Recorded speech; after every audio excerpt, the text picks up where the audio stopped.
Yo, what's good? What's good? It's your boy, the one and only Paul Pickett, host of the Paul Pickett Podcast. This is episode 141, exclusively on Friday the 13th. I just caught that. I swear I just caught that as soon as I got started looking at the date. Like, oh, this Friday the 13th. Don't forget, this is Triple P, aka the Common Sense Podcast, your source for music, sports, politics, sport events, and more.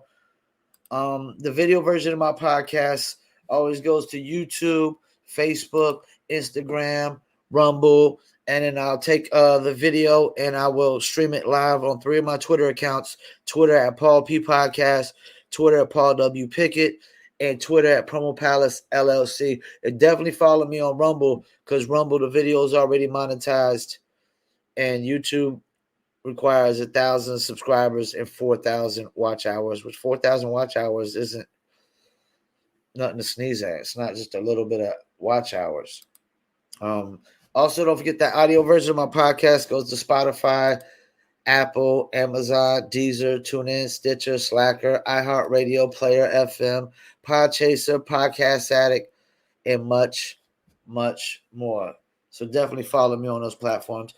First, I'm gonna pull up some NBA scores from last night. Of course, Miami Heat finished out the Philadelphia 76ers, like I pretty much said they would. And Dallas beat the Suns easily, pretty much like I said they would. I said Luka wasn't going out like that. This is the thing, man. Luka is probably the best player in that series. I mean, I love Chris Paul, Devin Booker, but as far as just complete, like Luka is pretty much like Devin Booker and Chris Paul combined right now because he facilitates. And what's crazy about Luka is he's not that fast, but he's big. He's got a wide body, man, and he's stronger than he looks. You know, if I'm not mistaken, Luka's like 6'7", probably like 240, 250. But let's get into this Miami Philly box score real quick.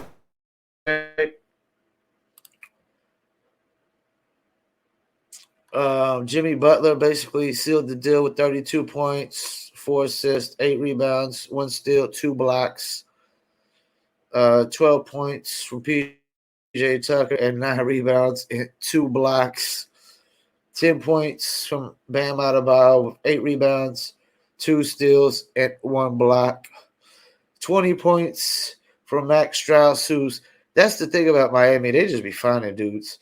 20 points, 5 assists, and 11 rebounds from Max Strauss, the starting shooting guard for last night. Gabe Vincent gave you 7 and 6. And that's the thing, man. They could easily be starting Tyler Hero. They could easily be starting Tyler Hero over Gabe Vincent or Max Strauss. But I think it's smart. It brings them offense off the bench almost pretty much every night, even though Hero didn't shoot too well last night. He was 5 for 12, 10 points, and 1 assist and 3 rebounds. But they didn't need much off the bench really because you didn't get much. You didn't get nothing really from Philly. You got 14 from Harris. Tobias Harris gave you 14 and 8. He's been pretty consistent throughout the playoffs. 20 and 12 from Embiid, but it's 7 on 24 shooting. And all due respect, Embiid doesn't have a messed up thumb. He was shooting with a knuckleball the other day. He was shooting a freaking knuckleball the other day. And he was a -6 compared to the -17 Harris was, -24 Maxey was, -16 James Harden was, a -15 that Thibault was. James Harden had 11 points, 9 assists, and 4 rebounds on 4 for 9. He only shot 9 shots. Maxey shot 22 on 9 for 22. I mean, like, all right, let's talk about this real quick. Sixers are done. So they're going to have to make some moves. Daryl Morey's got to make some moves. Who do I keep and who goes? only 2 players on this team I wouldn't trade, and that would be Embiid and Maxey. I'm not giving James Harden no super max deal or no max deal, not even a max deal. James Harden is not worth a max deal to me. I hate to say it, but he's not worth a max deal. I don't care how famous he is. James Harden ain't selling. He's not blockbuster no more. He's not selling out arenas. Tobias Harris can be traded. Danny Green. I mean, Danny Green's getting up there. He's getting up there. I mean, even though he's a Tar Heel, he's a Carolina Tar Heel. She's getting up there, man. You got to be realistic about it. Everybody could be tradable this year except Embiid and Maxey. I would keep Thibault. Embiid, Maxey, and everybody else can go. Everybody else can go for the Sixers. I would try to trade James Harden in a sign and trade deal. If you want to see if you can find a team that's going to give him his money and trade some assets with them, some players with them.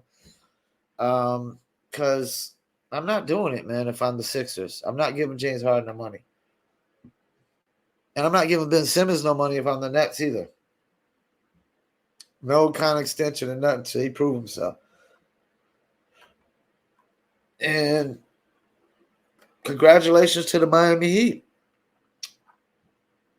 Been to 2 Eastern Conference Finals in the last 3 years. It could easily be in the NBA Finals again. Could be 2 NBA Finals in the last 3 years. Congrats. I'm a big Jimmy Butler fan. I'm a big Jimmy Butler fan. I mean, they got a squad. Butler, I mean, that's the thing. And Kyle Lowry is hurt. And I don't know that he's really made much of a difference. Duncan Robinson played 3 minutes. He ain't even getting no PT no more. Duncan Robinson is probably going to be on the trade block on the offseason. He could go. You could get some assets for him because there's some teams that are going to be wanting a Duncan Robinson that'll give him plenty of opportunities, a sharpshooter like Duncan Robinson. Philly and Dallas. I mean, Dallas wasn't going out this season. And Dallas is good. They're a good defensive team.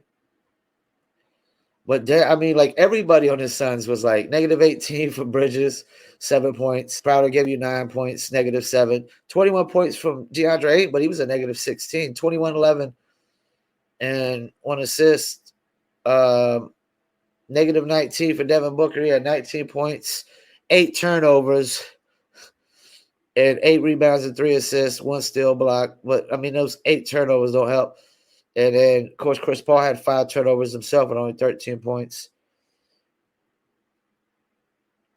Who else? Everybody was a negative. Cam Johnson, another Carolina Tar Heel. Landry Shamet, -14, -13 for Bismack Biyombo. Dallas is just doing it. Reggie Bullock, another Carolina Tar Heel, and actually another North Carolinian. He's from same place Stackhouse is from, if I'm not mistaken. Kingston, North Carolina, if I'm not mistaken. He put up 19 and 7 with 2 steals. Dorian Finney-Smith only gave you 4 points, 5 rebounds, but he had 1 steal. 8 points from Dwight Powell and 3 rebounds. How the hell is Dwight Powell? That's the thing, man. This is why Luka Doncic is the best player. Luka Doncic had 33 points and 11 rebounds and 8 assists and 4 steals on 1 turnover. And if he hits more of his threes, it'd be even. He only hit 25% of his threes. He hits more threes, it'd be even worse for the Suns. But Luka was leading rebounder on the team. The point guard was leading rebounder on the team, even though he's not your traditional point guard. He's 6'7".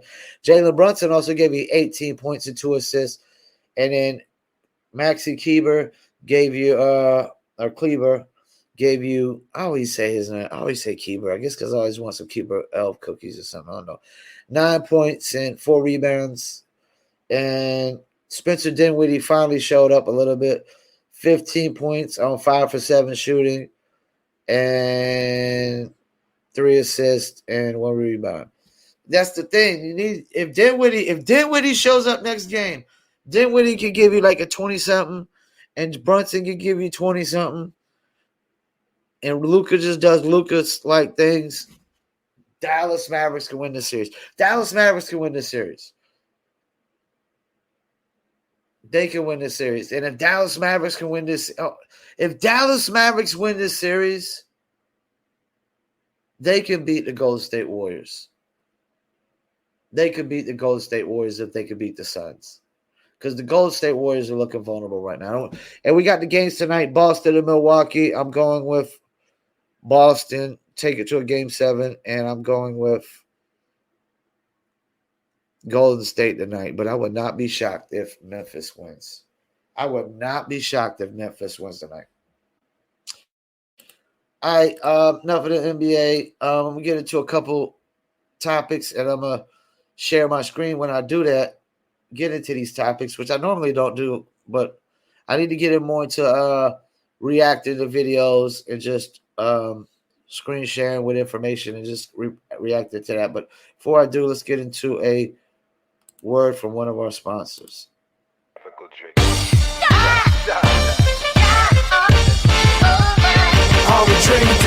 Me and my team, whenever we link up, they wanna be drink up. We still gonna relax and have few glasses when there's things to think about. Like I'm nice with the boss when I tend to the bars and I'm not talking drink ups. So tell the bartender that's tending the bar to please pass me a big cup up. And tell that waitress is waiting on us to put a little ice in it. Now watch the ice become weightless like the spaceships that I be sitting in. No wait and listen, no, they're waiting for that tropical twist that'll take a taste buds. Now taste some. Yo, I insist it's the Dizzle.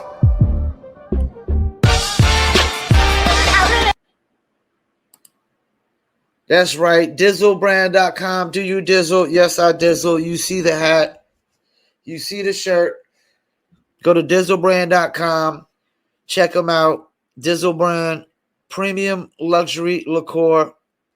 Dizzle is a mixture of agave tequila, cognac, and orange liquor mango mix. Just throw it on ice, and the colder it gets, it's good to go. Get on there. You can order your very own bottles of Dizzlebrand premium luxury liqueur.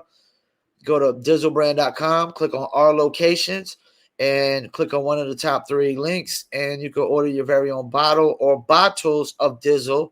Shipping and handling also is included, and make sure you're 21 and over as well. And you don't got to be 21 and over, of course, to buy the hats or to probably buy the merch. So go to Dizzlebrand.com and check the Dizzlebrand store. They got the hats, the t-shirts, the hoodies, and the hoodies are fresh. The black hoodies with the gold trimming and whatnot, and the black tees with the gold trimming. Dizzlebrand.com. Do you dizzle? I'm gonna get into something that apparently that media and Biden is not trying to let go away out the media. They're trying to make it a strong point, and that's COVID. And they say COVID is a pandemic, and it is a pandemic for some, but I would not say it's a pandemic for all.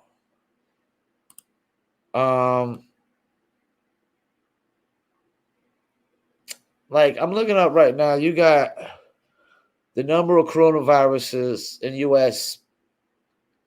based on age. And I want to make sure I look up also, just before I get into this, I just want to look up something.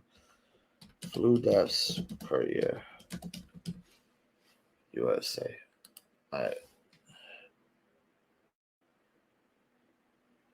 All right, so the average amount of flu deaths per year are 52,000. And it was 52,000 in 2017 and 18. They try to say it went down to 28,000 in 2018-19 when COVID pretty much kind of started in somewhat. But I disagree with that. I still think it's more around 50,000. I think a lot of the flu deaths were counted as COVID deaths.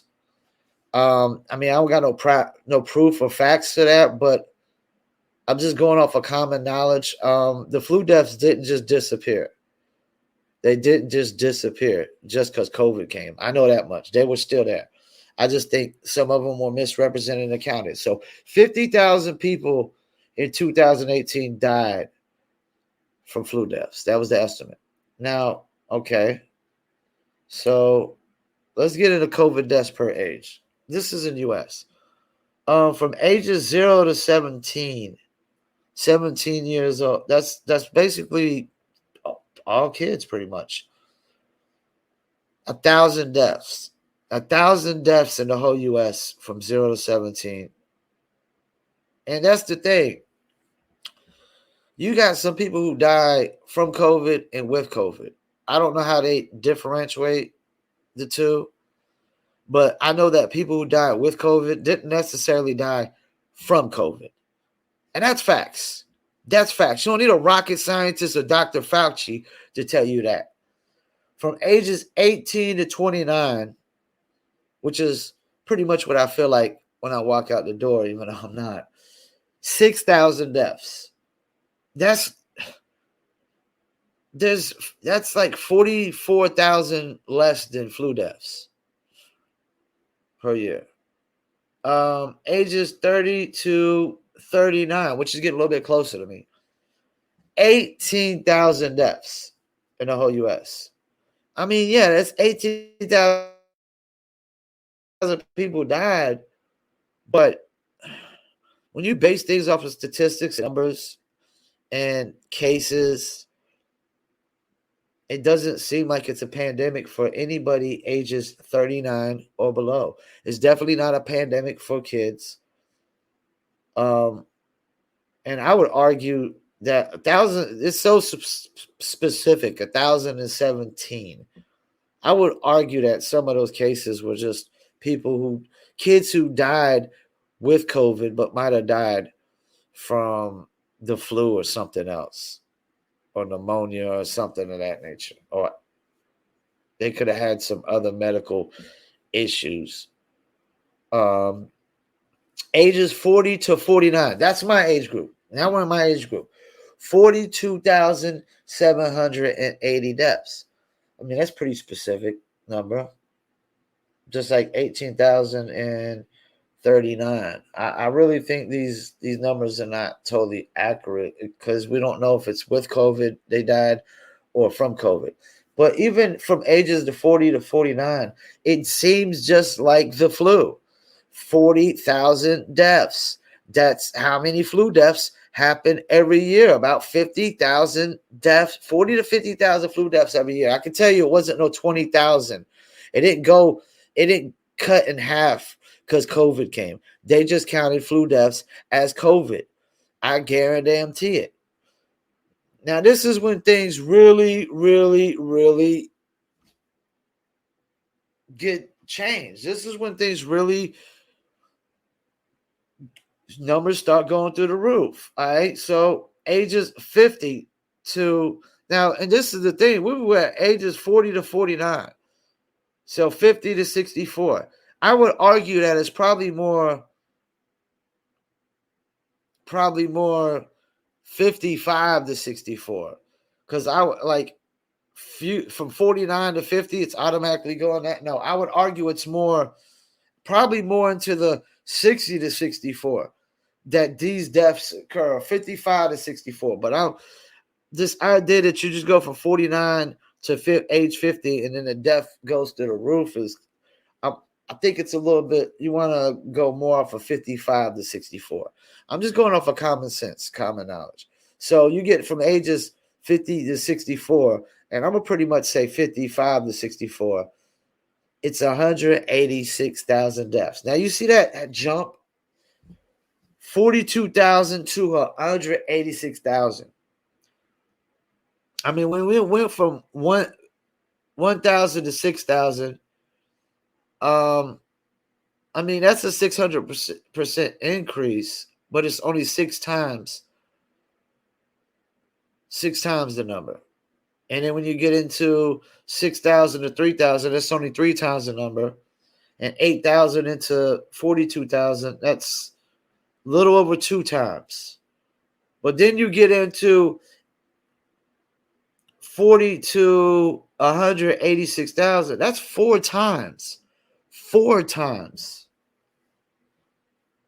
the jump. And that's a big number that is jumping four times. Then you get to 65 to 74 is 2,000. And this is another thing I want to throw in. Let's take into account that the older you are, the more likely you are to die of something like a heart attack or a stroke or anything of that nature. So once again, I would argue that some of these numbers in these cases are people who died with COVID and not from COVID. They might have died, they might have had COVID and died from a stroke, or because I do know that the numbers of COVID, like with COVID and from COVID, were counted together. They were counted together. They didn't count the death separate with COVID or from COVID. They were counted together. But this is really more pandemic for older people. But death is more pandemic for older people anyways. The older you are, the more likely you are to die from natural causes, from health problems. You know, the older you get, the more likely you are to have some kind of cancer or some kind of health issue, you know.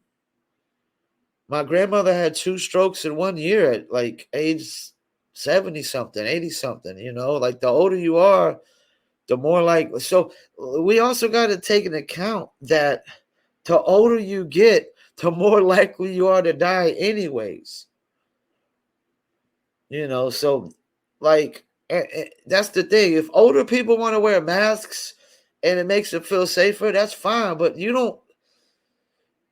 don't get to say it's a pandemic for all of us the same way it's a pandemic for older people. And death is a pandemic for older people anyways. The older you get, the more likely you are to die. I mean, I'm getting older and older. I'm not getting no younger. I just turned 43. The older I get, the more likely I'm to have some heart attack or a stroke or something. You know, I work 7 days a week. You know, so yeah, man, that's just really my take on that. I don't really feel it's a pandemic for all ages. It's a pandemic for older people, but older people are more likely to die from something anyways. Death is more of a pandemic for older people anyways. I mean, common sense tells us that. So I don't think a lot of common sense is being applied into this at all whatsoever. Zero common sense is being applied to this. I mean, the older you are, the more likely you're to die anyways. And the fact that the fact that the COVID deaths just increase heavily on older people, it doesn't necessarily just tell me that it only affects older people.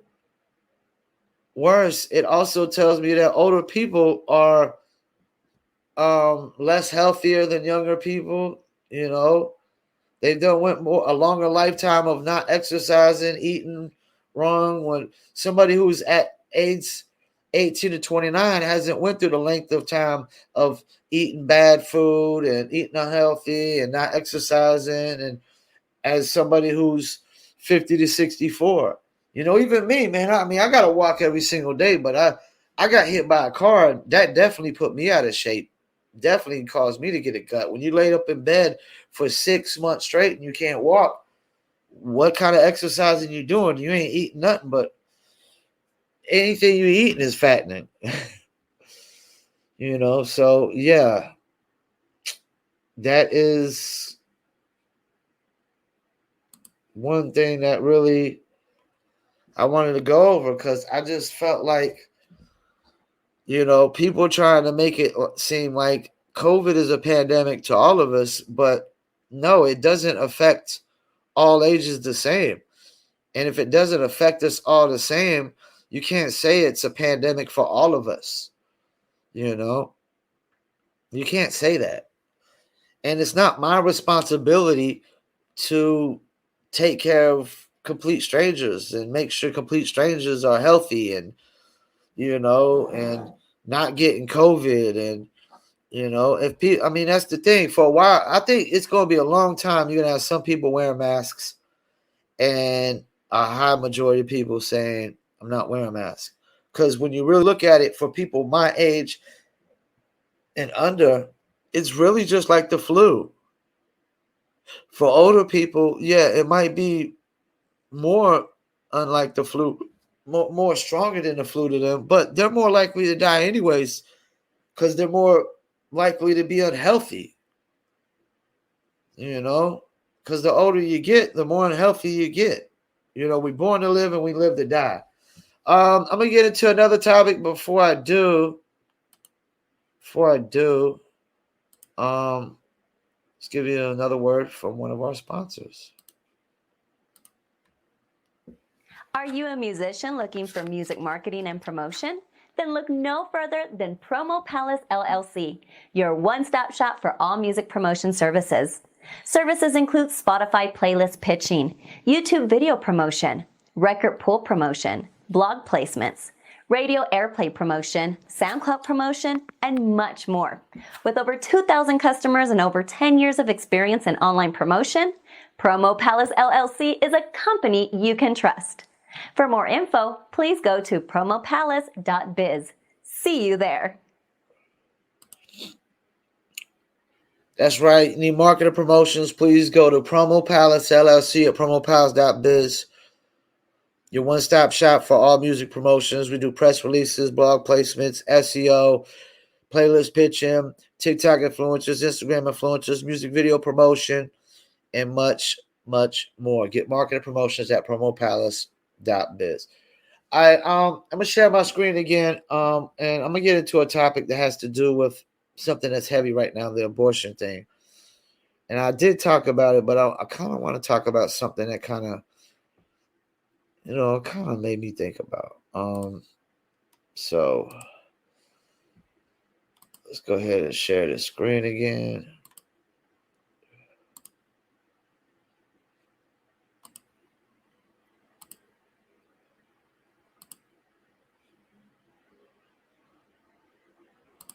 All right, so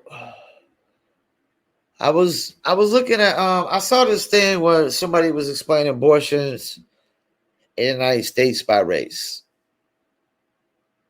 And it made me think, like, okay, I understand why citizens are pro-abortion or anti-abortion.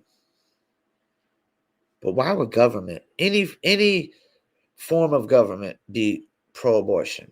Well, one reason I could probably give you that would be population control. That would be my number one reason. Then I was thinking about when I saw somebody saying about abortions by race, the number one,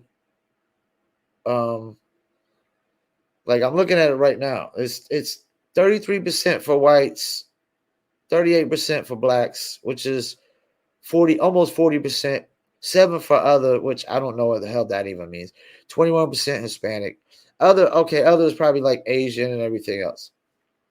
So Hispanics, blacks, and whites make up most of the abortion, but blacks make up female, African American females or women of, color. I mean, when you bring in Hispanic and blacks together, I mean, that's literally almost 60%. 60%. I can think of another reason that government would probably be pro-abortion.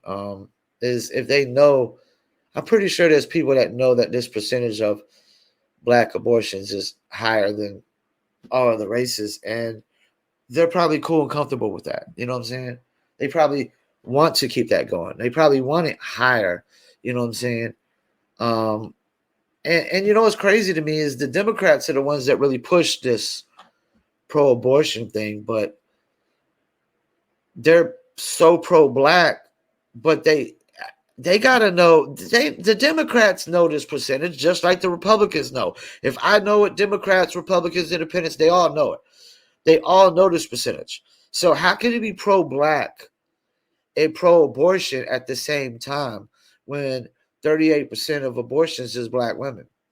And that's another thing that's killing the family structure in the black community, and the white community really isn't too much better at this point right now because it's at 33%. So that's 3 out of every, more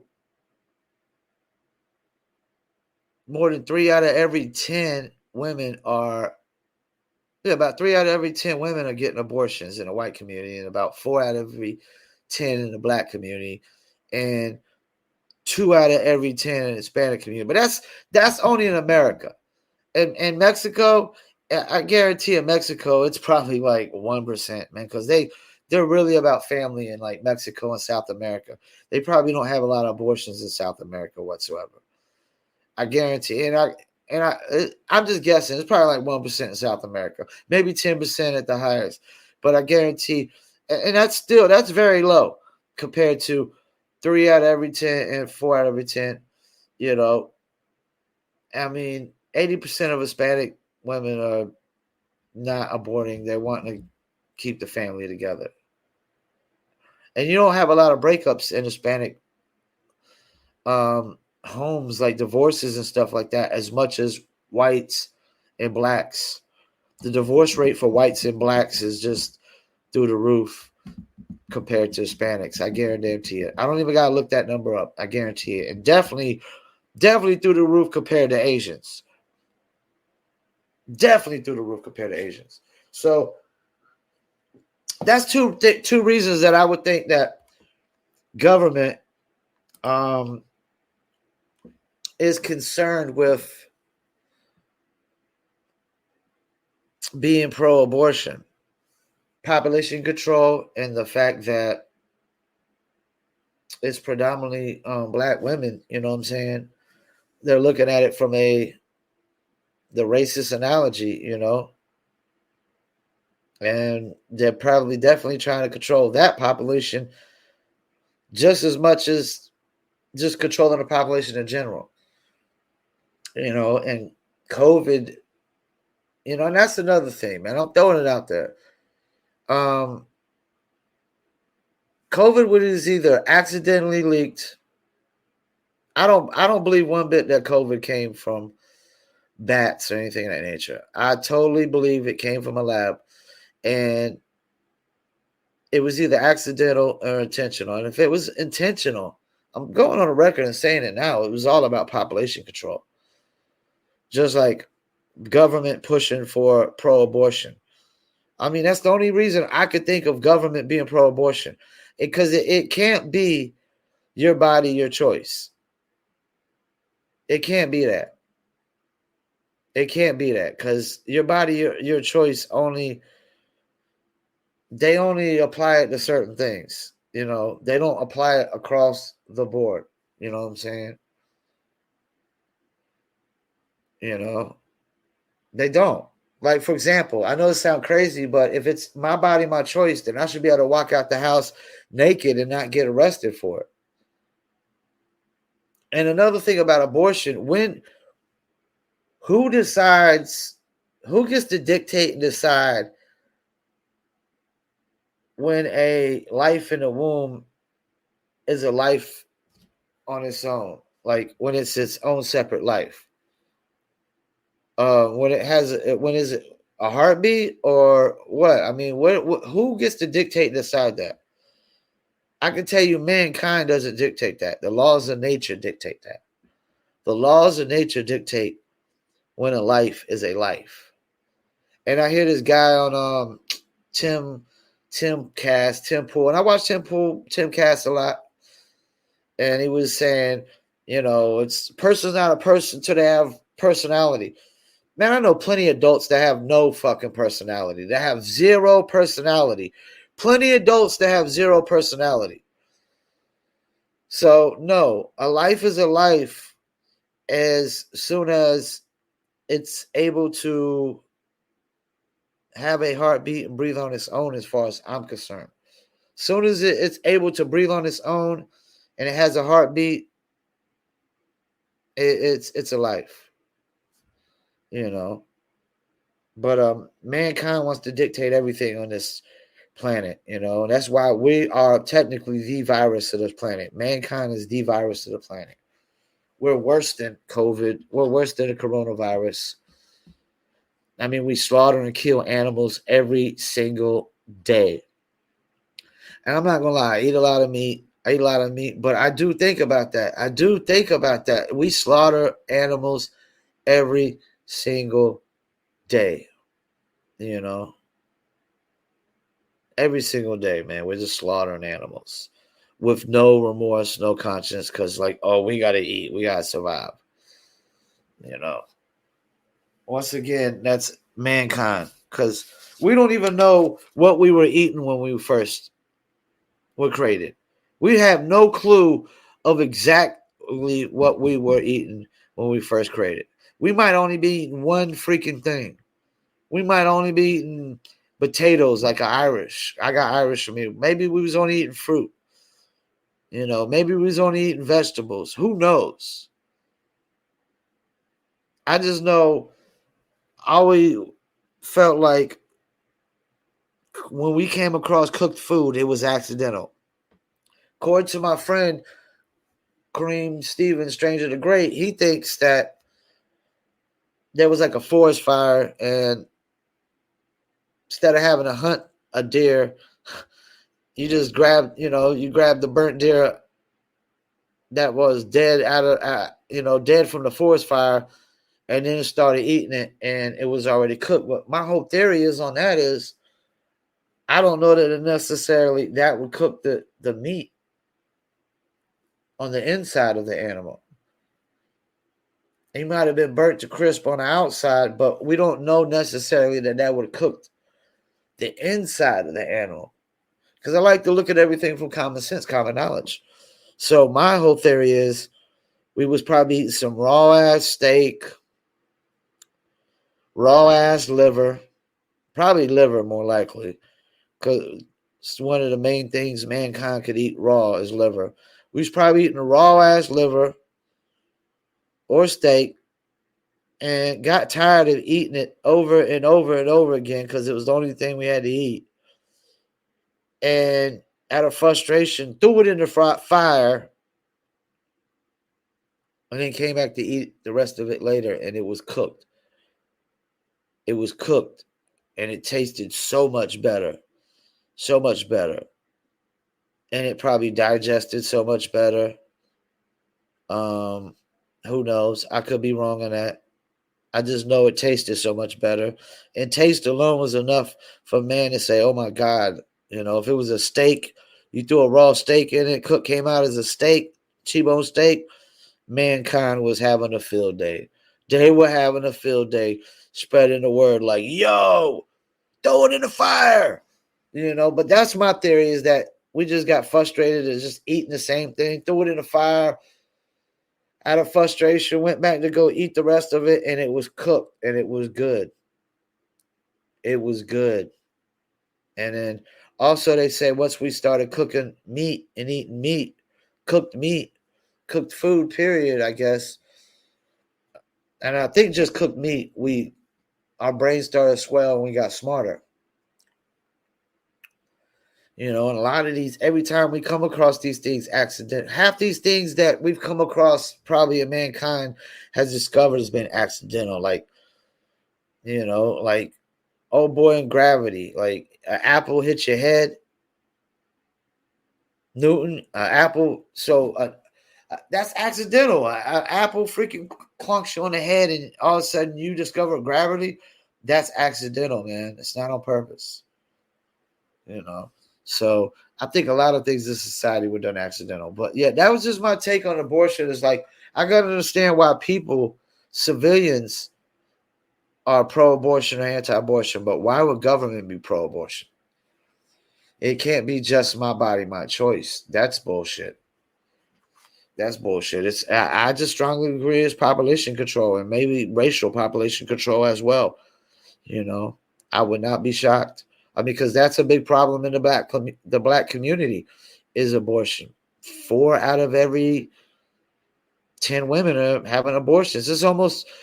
It could be at 50% by now. We don't know. Those numbers were like, I think, a few years old. So, could be way, way more by now. All right, and we're going to end off with a Paul Pickett Podcast commercial as usual.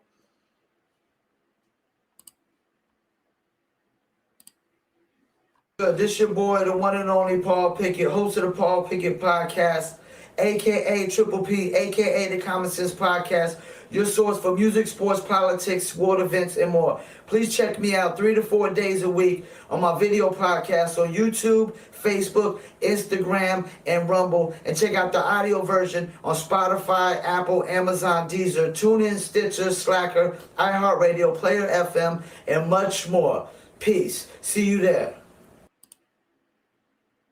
Once again, I want to thank y'all for tuning in. Paul Pickett Podcast, episode 141, a.k.a. the Common Sense Podcast, your source for music, sports, politics, world events, and more. Peace, and I'm out.